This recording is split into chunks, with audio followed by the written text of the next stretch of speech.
am recording this for viewers at home. So 5.4, what happens to carbohydrates in the body? Where does digestion start? In the mouth, yes.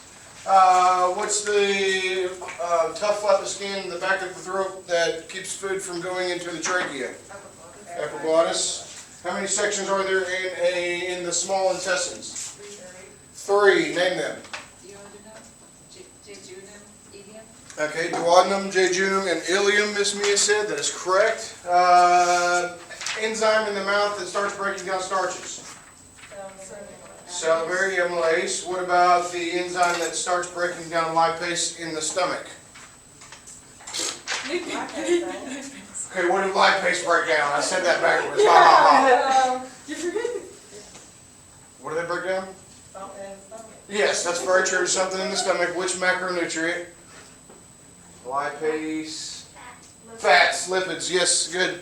What about the enzyme that breaks down proteins? Pepsid. So this kind of goes back over this again. What happened? Did we not go over this? We did? That's what I thought. Okay, that was a good little review. Very good. Okay, carbohydrate consumption patterns. Sorry, 5.4, 5.5 I mean.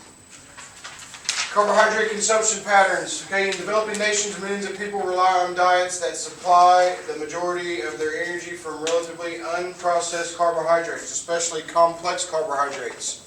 Okay, whole grains, beans, potatoes, corn, and other starchy vegetables. What makes them complex?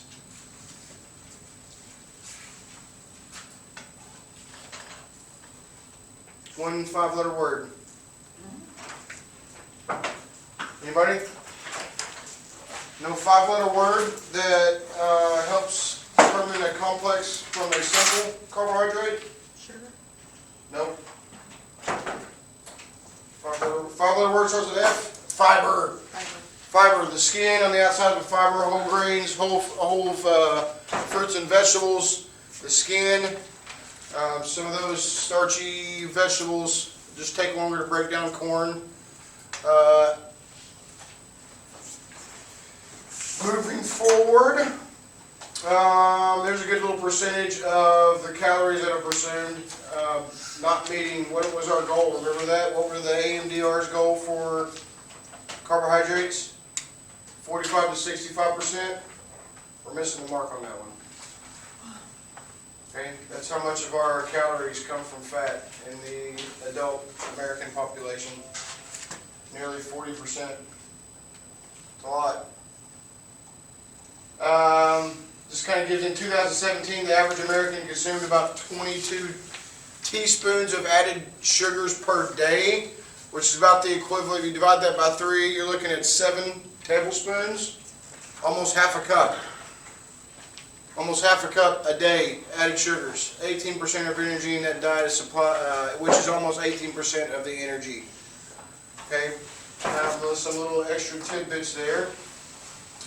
So sugar-sweetened beverages, cookies, chips, and many other processed snack foods contain large amounts of refined starches and added sugars. Such foods may satisfy your hunger and thirst, but then they become crowded. They begin crowding out more nutritious items from your diet. Okay. Some fast food chains in college cafeterias sell plain yogurt, fresh fruit, unsweetened fruit juices. With a little planning, you can do the same thing.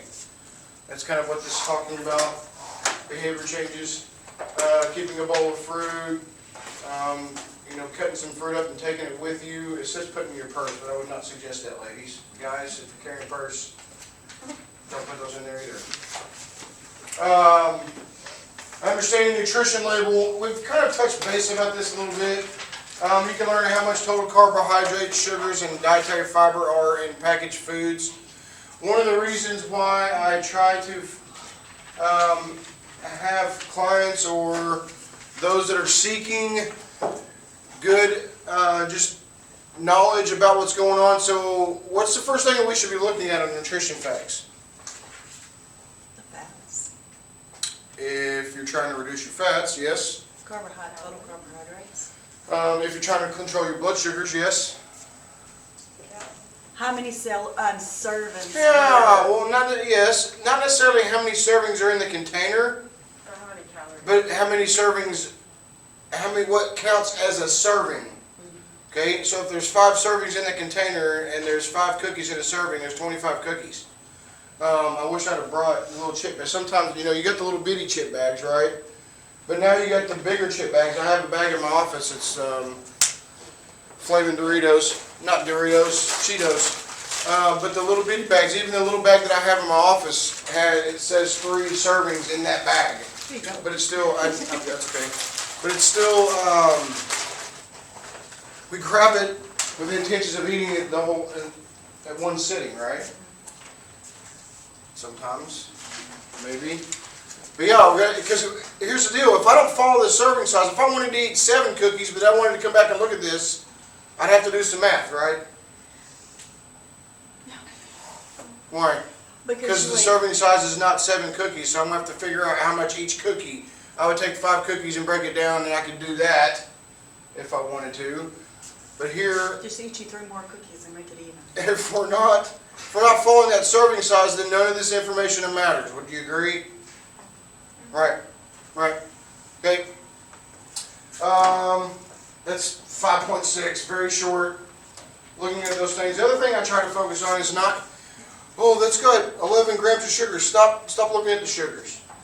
If you want to control your blood sugars, your blood glucose, look at the total amount of carbohydrates. Okay, so if I'm sitting here just looking at the total sugars, I missed that. Well, it includes 10 grams of added sugar, okay?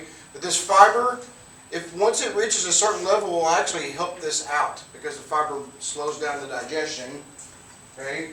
Fiber slows down the digestion, and having fiber in your foods impacts the total carbohydrate numbers. That's why I tell folks to just look at that one.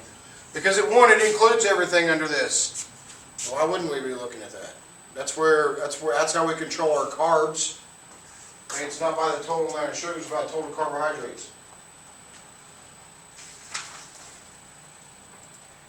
5.7, carbohydrates and health. Americans weigh more than they did 30 years ago. Probably because we're taller, but thanks, Book. Fast food. What's that? I'll say fast food. Well, I think it's fast food. I mean, I think today's day and age is a lot more stressful. I mean, people are having breakdowns because they didn't get 100 likes on their Instagram post. I mean, it's just, I think there's a lot of social issues that impact us even when we're younger because we have access to a lot of those things.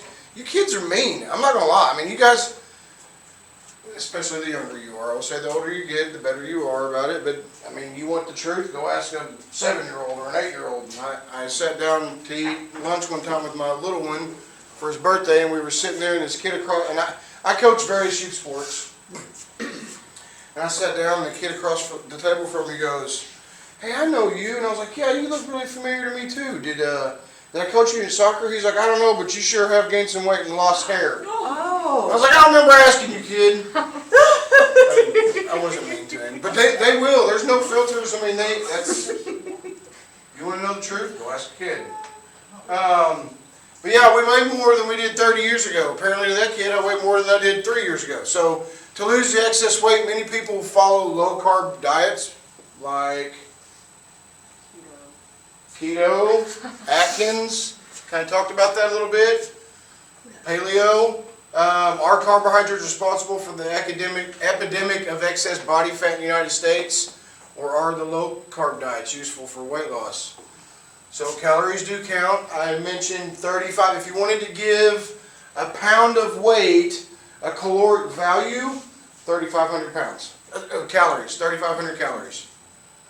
Okay, so if I want to lose a pound of weight, I would try to knock off 3,500 calories in a week, not in a day. Okay, in a week. So it could be 1 less soda, 500 calories a day really isn't a lot. I mean, if you think about it, it's three tablespoons of fat. Can I remove 3 tablespoons of fat out of my daily intake? Probably. But calories do count because people gain weight, body fat when their intake of food energy from macronutrients and the non-nutritive alcohol exceeds their output, okay? Kind of like your bank account. The more I put in, the less I take out, the bigger my bank account gets. Same thing with your body. The more calories I take in, the less I burn. Every 3,500 calories is an extra pound, plus or minus, either way. Okay, regardless of whether people regardless of whether people eat a low carb, high fat, or high protein diet, they will maintain their weight as long as their energy intake matches their energy output. Okay, intake equals output. How many of your motorheads, like grease monkeys, engine guys? Okay, well I won't give you that analogy then. It might make sense. Foods that contain large amounts of refined carbohydrates, however, do not satisfy hunger. Okay, refined carbs, white breads, fast foods, grocery store. And when you're keeping those receipts, we'll be using those here pretty soon, just for your own personal reflection. As a result, a person may become hungrier sooner after eating a meal or a snack that contains a lot of added sugars and refined starches than if he or she ate a high protein, high fat meal or snack. Why? Why are we getting hungrier sooner? Because they're not eating the nutrients that we need in our person. Okay, you're on the right track. Keep digging. Anybody else want to add to that?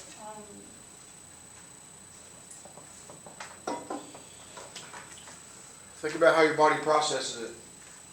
Refined means processed. Okay, it's broken down. How does that impact our body? Or how does so does it make, do we... So the energy taken that you're going to be using for yourself is used to process that food in your stomach, right? A little bit, right? We're getting... Sorry. No, I'm sorry. Go ahead. I was going to say, like they say, don't go swimming after you eat. You got to wait 30 minutes because your food has to process. I'm not sure how true that is, but at the same time, your body has to process it, and it takes energy from other areas. So would it be quicker for our body to process high processed foods or refined carbohydrates versus complex carbohydrates? I think it's different. You do or don't? I do. Okay.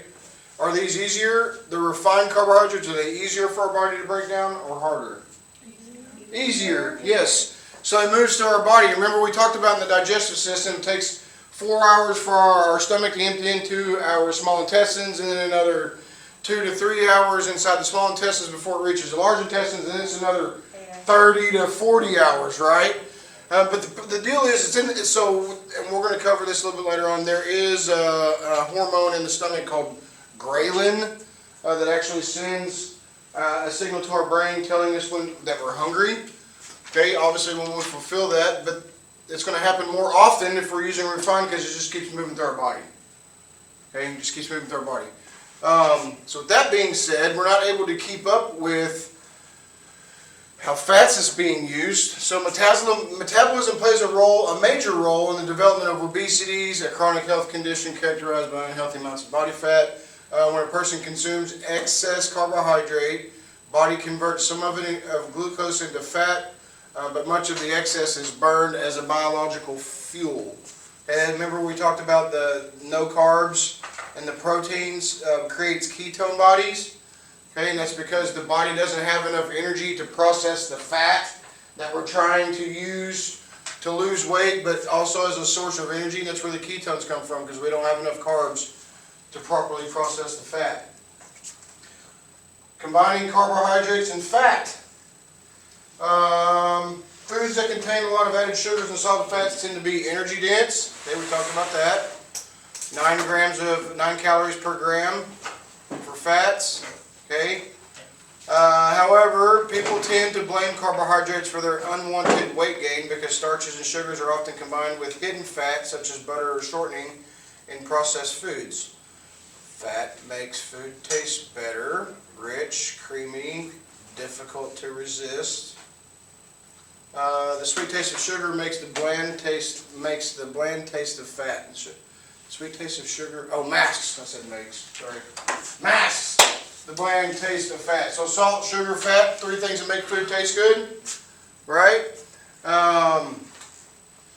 That kind of gives you an idea of some of those. It doesn't always have to be sweets. I think sometimes we often associate fat with fried foods, but then when we say carbohydrate or refined, we always seem to go to the good stuff. How many of you like cheesecake? I don't know if you're the rest of you don't know what you're missing out on. Although consumption of added sugars has increased over the past several years, other dietary changes have occurred as well. Americans consume in excess of calories from all foods, not just carbs, and then the higher intake contributes to the increased prevalence of obesity. There's kind of gives you an idea of why in 2017 and 18 adult males averaged almost 2,500, and females averaged just under 19. 300 calories higher daily average intake from 30 years ago. Okay, sugar sweetened beverages, not going to beat that with a drum. I don't have anything highlighted in here. I think it's a good little section. According to results of large epidemiological studies, risks of obesity, type 2 heart disease, and stroke are associated with high intakes of sugar sweetened beverages.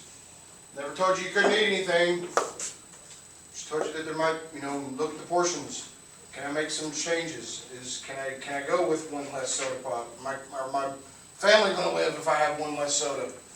Okay. I don't need you to know the non-alcoholic fatty liver disease, but I do want you to know about diabetes. That's a pretty. You're going to see a lot of that future. I mean, even if you don't work in healthcare, you see a lot of it. Okay, it impacts a multitude of people. A group of serious chronic conditions, type 1, type 2. There's also gestational diabetes, which is when moms have diabetes while they're pregnant, which increases chances of large just birth weights. And moms that doesn't mean that mom just has diabetes while she's pregnant. Once she has the baby, she can still carry the diabetes with her afterwards. Okay? The book mentions juvenile diabetes. I mean, it's in there, and I'm sure you guys have said pre-diabetes or onset. To me, it's diabetes. I don't know why they're coming up with this pre-diabetes. I don't know if it's like the old preachers that used to fire and brimstone at the pulpit so that you come down and give your life to Christ. I don't know if it's something they're just trying to scare people into this with the whole pre thing. But insurances don't cover any treatment for pre-diabetes. So, what's the purpose? I think it's just, if you have that in your family, if it's genetically or whatever you want to say, they just do the glucose test when they're younger to make sure that they're following up, to make sure they, if it does spike or if it falls below, then they already know. It gives them a pre-existing. It increased their risk. I'm not going to disagree with that. But if you're going to sit here and say because my dad had a preventable disease, type 2, yeah, and that's what most of them are. They don't even know that your pre-diabetes is a type 1. Like that just happens. The research that I've read is usually something dramatic happens. You have an illness, an injury, something stressful to the body.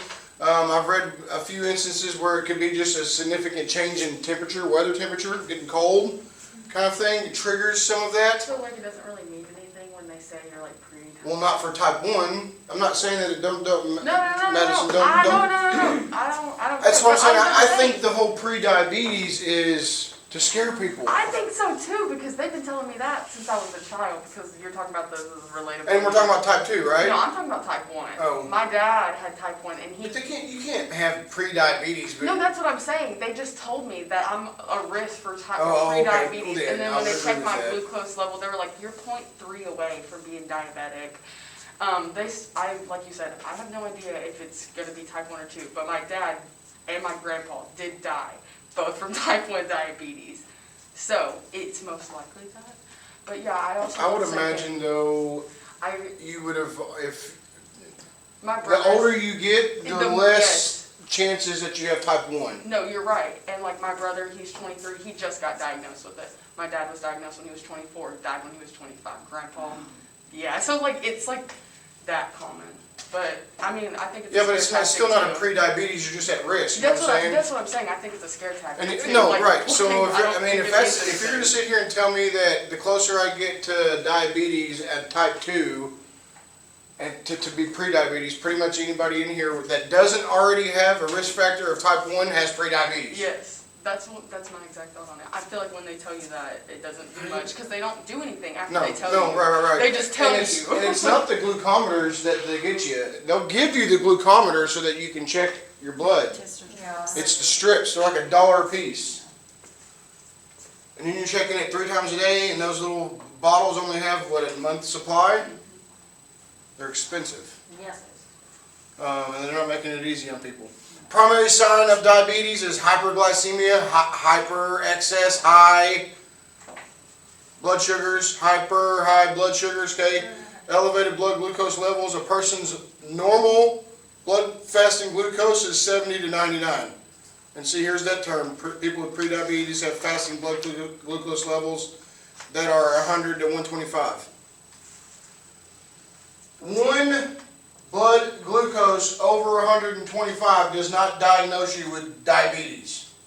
You have to have an A1C. I don't know that the book talks about that. I do want you to know these classifications right here.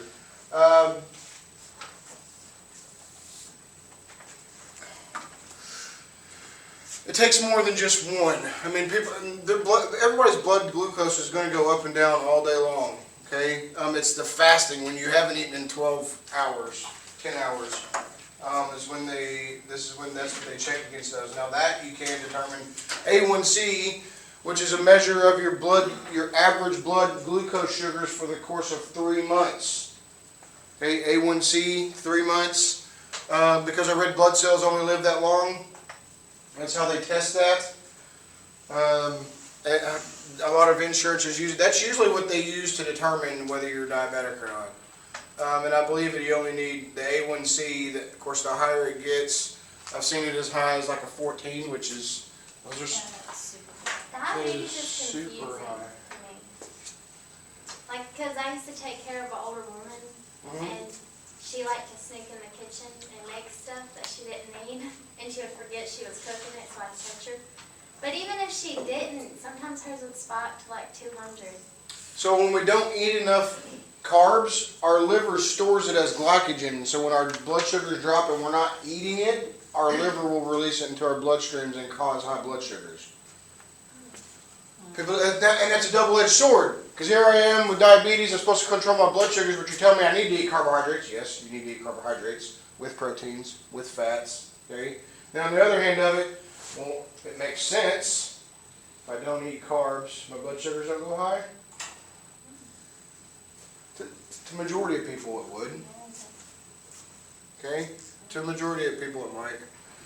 Over time, hyperglycemia damages nerves, organs, blood vessels. Okay, poorly controlled diabetes is a major cause of heart disease, kidney failure, blindness, lower limb amputations. 2018, diabetes was the 7th leading cause of death. So what's here? Those are signs and symptoms of diabetes: excessive thirst, frequent urination, okay, foot pain, numbness, especially in the feet, neuropathy. That's the beginning of neuropathy. And the prevalence of diabetes is increasing at an alarming rate. 34.2 million Americans had diabetes. 27 million of these persons were diagnosed with diabetes, and the remainder did not know they had the disease. So that's a big gap. 27 to 30. That's 8. I mean, that's like 8 or 9 million people. 2018, estimated 88 million adult Americans had prediabetes. Prevalence of diabetes increases with advancing age. An estimated 27% of Americans who are 65 or older have diabetes. So it's everywhere. It's not prejudice. Does not care. It's all about the foods we eat and the physical activity that we can incorporate into our daily living. Public health officials are concerned about the increasing number of children now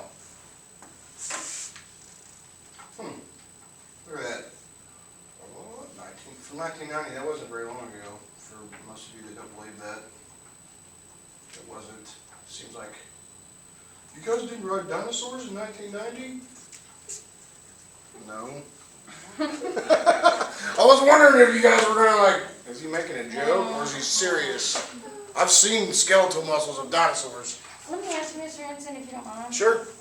Why do diabetics, I mean, this is probably a stupid question. But my husband's stepfather, he is type 2, he's fixing to have bilateral amputee because he has such bad ulcers on his feet, he can barely walk.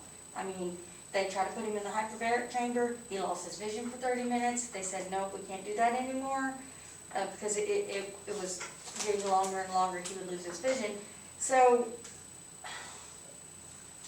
my question, I guess, is, why do they crave sugar? Because that's all he eats. Yes. It was so Like, funny, you keeping won't Wanda out of the He doesn't eat anything else. So, We fix a big dinner. you're He saying- eats you're cakes saying and cookies crave. and everything. How young is this gentleman? Oh, no, he's like 60-ish, What's, almost close to 70. you calling that old or you're saying that's still Well, and it's young? my husband's stepdad. So, I mean, I'm 40. Is it the older they get, the worse it gets? I think it's all about how they grew up. I don't know, my My grandma lady, was stuck she in was her ways 88. at that age, so she literally would do the same thing she was. I mean, I think at that point you're, Because I that's what she mean, Don't did. care? you're saying crave, but what they hear is you can't have. And if there's no motivation for you ever, the hardest motivation for you to ever get is hopefully it's for someone that says you can't do that. Well, he don't care. It makes them. My grandma just didn't care to like survive. At 88, I wouldn't either. Yeah, I know. Like, They I'd walk should around, forget. I'd walk around with a t-shirt with 2 birds on it. But he could feel his feet where he doesn't have to lose both of his feet because he, you know what I'm saying? I mean, Hey. even if you're at that age, I mean, I would be still concerned. I've seen it. It's horrible. Let me, Sorry. no, you're good. There's a video I want to show you, and I don't know if we're gonna get to it today, but I can post it. It's a little quick clip. Maybe. I don't know if we're gonna finish 5 days, so we might get into that here in just a second. But, yeah, I don't know what causes, I mean, they just, whether it's just habits or, we did talk about the bacteria in your gut that drives cravings called candidus. The candidus does drive sugary substance desires or cravings, if you will. Type 1 is an autoimmune disease. I want you to know that.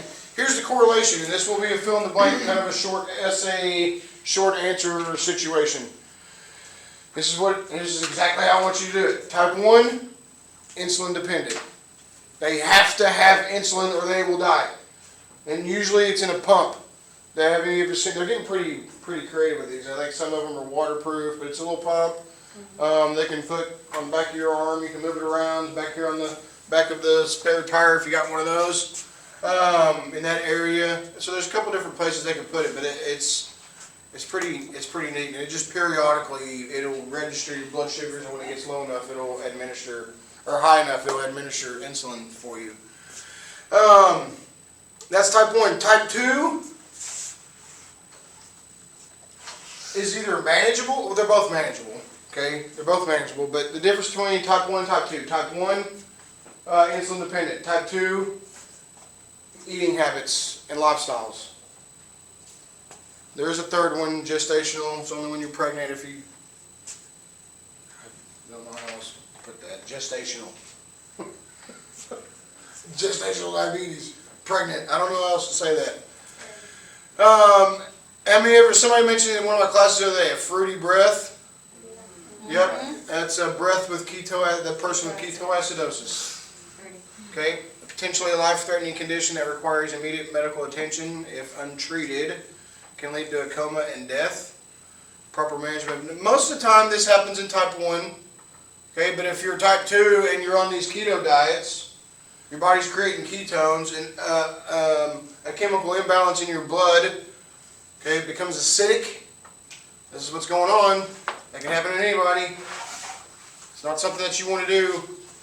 At present, there is no cure for type 1, but the disease may be managed, okay, with insulin and type 2 kind of guard. There's gestational diabetes, okay, in that big long section there.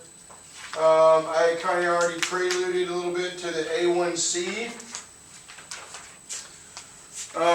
Is a component of a hemoglobin that attracts some glucose that is in the blood. Okay, a hemoglobin carries red blood cells, and that's how we check that.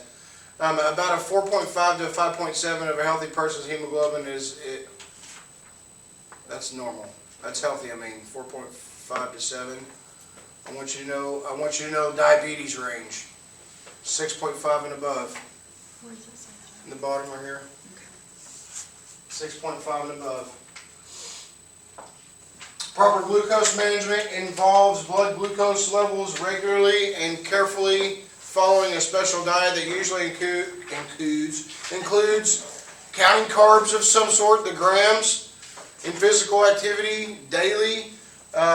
People with this non-recognizable word over here and type 2 diabetes are overweight, usually overweight, and can reduce their insulin resistance by losing small amounts of excess body fat. I had a patient in the hospital. I wish I could get this individual to just kind of share their experience, but came down with diabetes, scared them. I don't want to take medication. What can I do? What do you do? Well, I sit at a job behind a desk all day. What kind of foods do you eat? Well, sometimes I eat this and sometimes I eat that, but most of the time I don't eat anything at all. This individual's A1C was a 9, I believe, when I first started talking to them. I gave them some pointers, just snacks to eat while they're sitting there. Maybe go on a 5-10 minute walk every day. Within 3 months, this individual was able to lose 20 pounds and not take the insulin because they were able to reduce their A1C to a healthy range. Okay, just by changing how they eat. Maybe a little bit of physical activity, but really, I think you'll be surprised, every one of us in this room, what you can accomplish when you're well motivated. That's really anything. That's a life lesson. That's not just healthy living. That's just a life lesson. Okay? What motivated this individual did not want to take insulin. That was their motivation. Okay? Now I did keep up with them, and it was. I mean, those are rewarding. For me, that's what's rewarding. Obviously, we get paid to do these things, but those kinds of stories are always rewarding. Can diabetes be prevented? There is no way to prevent type 1. So when I asked that question about, short answer, name 2 kinds of diabetes and describe them, you could put type 1, non-curable, or no way to prevent, unpreventable. Type 2 is preventable, okay? So type 1, can it be prevented? It's in your DNA, it's in your genes. You're going to carry it whether it's triggered or not, but the older you get, the better your chances of not having type 1, if it's hereditary. Certain eating habits may help prevent type 2. Okay, the typical American diet, Western diet, contains high amounts of saturated fat and refined sugars and starches. Such diets may increase the risk of type 2 and other serious diseases. So our diet is killing us. Of the Western diet, if you will. Hypoglycemia. What is hyperglycemia? High blood sugar. High blood sugar as well. So hypo, think of hippo. Okay, low. Hypo, low. Low blood sugars, usually below 70. Start to get fatigued, maybe hangry. That's where hangry comes from. You get low blood sugars.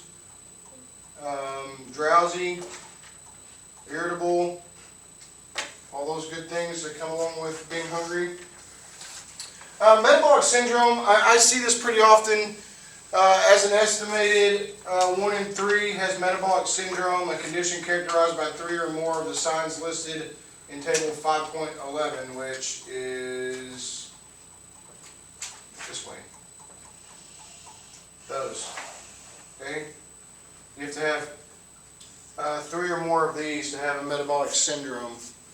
A syndrome is a group of signs and symptoms that occur together and indicate a specific health problem.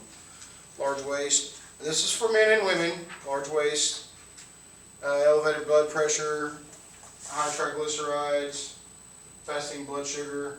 Those are probably the most common. You can test those things. They don't really test this one very much as they can, because these are all labs. This one's more of a physical kind of measurements, and we don't do that very well. And I'm going to show you later this semester when we talk about BMIs, body mass index, and how to calculate that. I'm going to show you a little what I think should happen. Individuals who have metabolic syndrome may reduce their risk of cardiovascular disease by lowering their elevated blood pressure, glucose, insulin, and triglycerides. So carbohydrate intolerance. Lactose intolerance. Lactose is associated with what? Milk. What breaks down lactose? Lactase. Remember those ACEs? The ACE breaks down the OS. So it's lactase breaks down the lactose. Good reads through here, through the rest of this. Just talks about large selections of lactose-free items, hyperactivity and ADHD. That's not necessarily for this course. Fiber and health, we have talked about that. A person's diet, particularly its fiber content, affects his or her bowel habits. Okay, water, fiber coming from whole fruits and vegetables. Okay, can help. Diverticula, ulcerative colitis. Okay, marble-sized sacs that form in the lining of the colon. Okay, the diverticula do not produce symptoms, but they can bleed and become painfully inflamed when bacteria or feces are trapped within them. So that one's pretty tough too. Much like the ulcerative colitis, this is just an infection in the bowels. Okay. No diet is recommended, but learn to avoid the foods that seem to aggravate conditions, much like Crohn's disease. Remember we talked about that? There's just different things that can happen that trigger those things. And that wraps up chapter 5. So we did go through that. Let me see if I can pull, we got 7 minutes. Let me see if I can pull up that video real quick.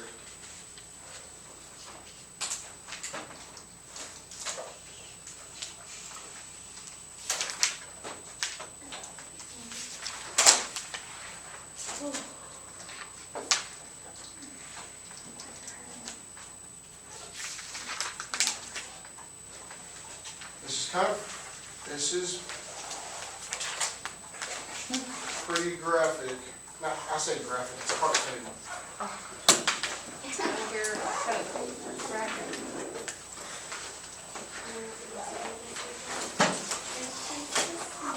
Oh, here we go. I think we should explore 57 new seconds. solutions. Grammarly Longer than suggestions catch when your tone might undermine your message, and it offers suggestions to make Sugar, sugar, I wanna make you happy.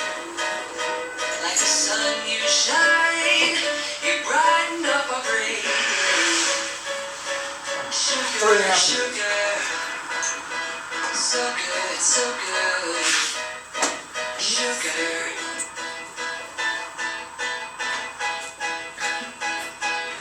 Sugar, sugar, you really make me happy. I get to feeling high. I want a shot from the mountainside. Sugar, you're so good, so good. Sugar.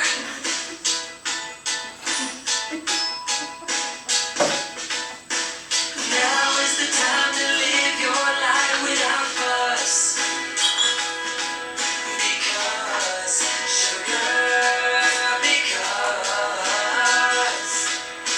now is the only time there ever was that you can make life sweet. You could.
as it's upset us down.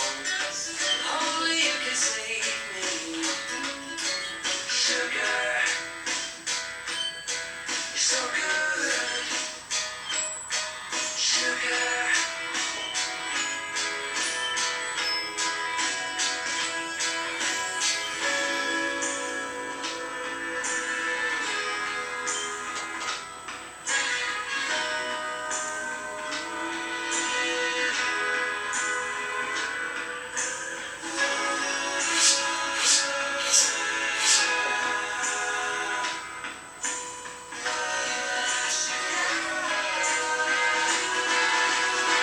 Oh, the power's in your hands.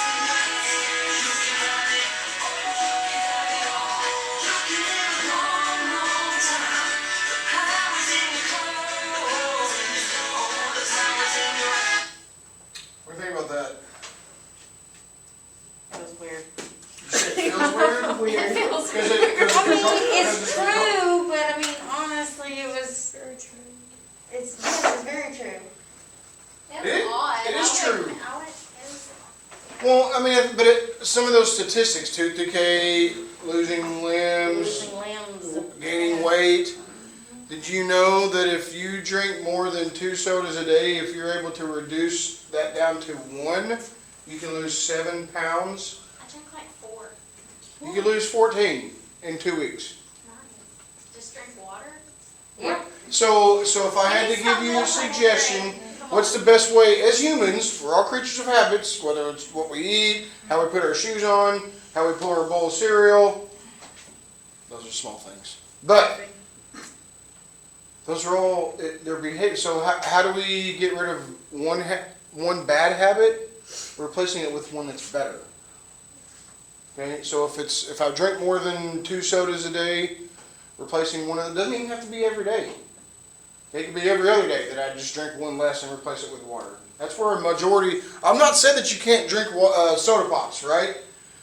But just reflect on yourself. Can I make better choices? Where can I make better choices? Okay, I'm not saying, enjoy those things. That's why we live in the United States, so we can make those choices, right? But again, it goes back to why aren't we paying attention to our bodies like we do our vehicles? Oh, it's maintenance. Yeah, we're all about making sure our vehicle gets from point A to point B, but why aren't we doing that with our own bodies? After I had a bunch of kidney stones from drinking Coca Cola on a daily, like a lot of it, when I was working on the ambulance, whenever I quit drinking Cokes, I quit having kidney stones. And I was having them monthly. No more kidney stones in years. I will,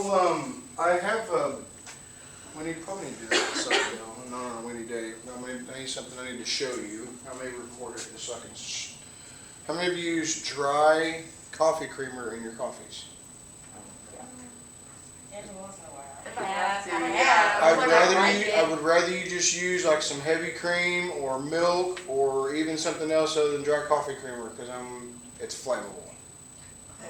Dude. And then why just sit on top of the coffee if you pour it in?